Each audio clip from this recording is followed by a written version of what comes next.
Tastes like strawberries on a summer evening, and it sounds just like Hi guys, and welcome back to Sleeve Saturday. You know, when you've been in a pop boy band for a few years where you're one of just 4 or 5 members, it's tricky to show your identity personally and musically. Throw into the mix, your boy band is the biggest thing on both sides of the Atlantic since the Beatles. That kind of fame, fortune and adoration has its benefits, but it will come with its own personal sacrifices and compromises creatively. One Direction, to be fair, broke the mould of their predecessors by ditching the dance routines and the matching outfits, while shifting through the gears over the course of their 5 albums, from bubblegum pop to an edgier sound. Giving the lads their own apparel choices was a particularly good idea and allowed them some freedom of personal expression through their clothing.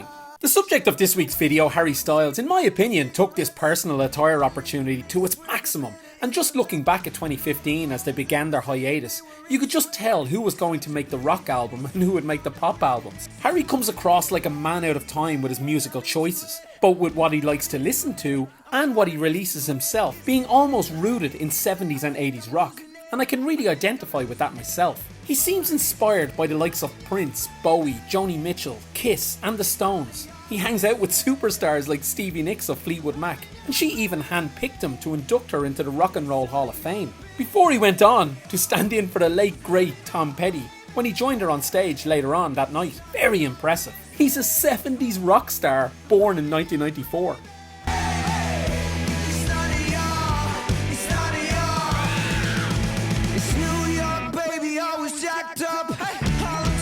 When setting out to make his debut solo record, Styles was never going to take the easy route and go down the pop road, which he could have easily done by chasing the latest sound for that radio airtime. He wanted to write his own stuff, go a little bit more highbrow and create something classic, which by proxy stands out from his contemporaries. Take his first solo single for example, Sign of the Times. It's a soft rock ballad infused with glam rock elements with a deep subject matter. When released in April 2017, this was like nothing else in the charts at the time. It's a risky ploy, but it paid off, with the song reaching number 1 in the UK and number 4 in the US Billboard.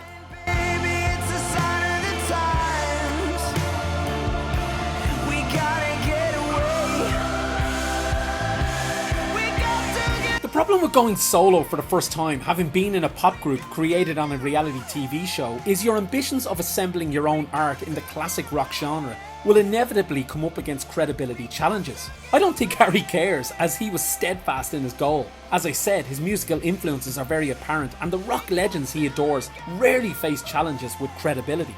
Okay, so if you try to blend some of that musical vintage magic into your own sound, without sounding like you were ripping it off, you will have one foot in the door. In my opinion, his debut record manages to weave those influences in there naturally with ease, and it doesn't look sweaty or forced at all.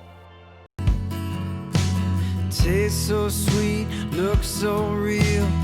His first album contains psychedelic treats like Meet Me in the Hallway and the reflective melancholy ballad of a failed love affair, Two Ghosts. A song that would not be out of place on Fleetwood Mac's 1977 album Rumours if it was written by Lindsey Buckingham or Stevie Nicks. To be, we're just two ghosts standing in the place of you and me. Other tracks like the Joni Mitchell sounding Sweet Creature and the rock anthem Kiwi are right up there in the 70s territory. Track 9 of 10, the song titled Woman, possibly a slight nod and homage to John Lennon, who, as we know, wrote the most famous song to hold that title on his 1980 album Double Fantasy with his wife Yoko. Woman, woman, woman. My favourite on the LP though is Only Angel. With insane guitar licks, it's extremely reminiscent of 1970s Rolling Stones. The album was a success commercially and critically.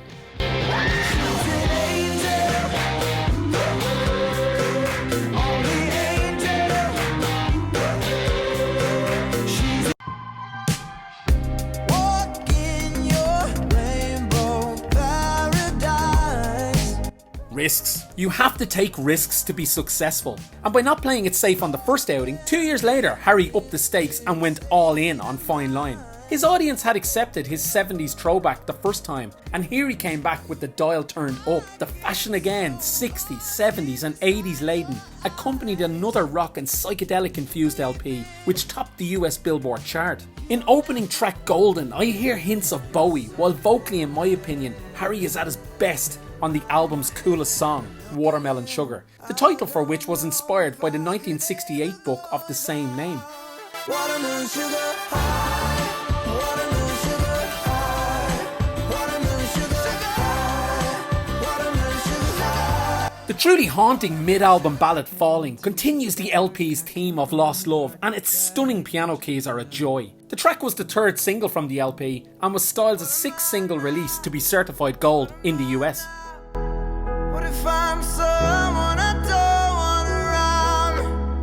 I'm falling again, I'm falling again. The beauty of Harry's work is that although he is heavily influenced by classic rock, he's not out of touch with his own generation either. Yes, he's introducing them to a vintage musical style in a way that his contemporaries generally can't or don't do. But tracks like Adore You and Lights Up are very fresh while maintaining the way he likes doing things.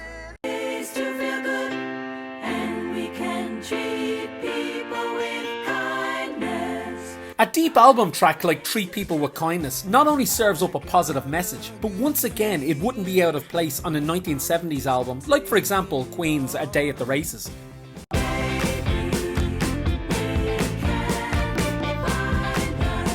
So, Harry Styles, a 70s star of the 21st century, somehow he's managed to bring back the sonics and fashion of a bygone decade and made it contemporary again. As a classic rock fan, this makes me happy that the soul of the music I love is back in the charts. The cool thing about Harry is that the more albums he releases and the more flamboyant the outfits get, the more he seems like an enigma. He comes across as a good person and his social media is generally quiet, which adds to the overall mystique. And sure, why not? Instagram wasn't around in the 1970s. I'm curious guys, what's your favourite Harry Styles song or album? Let me know in the comments. See you next time.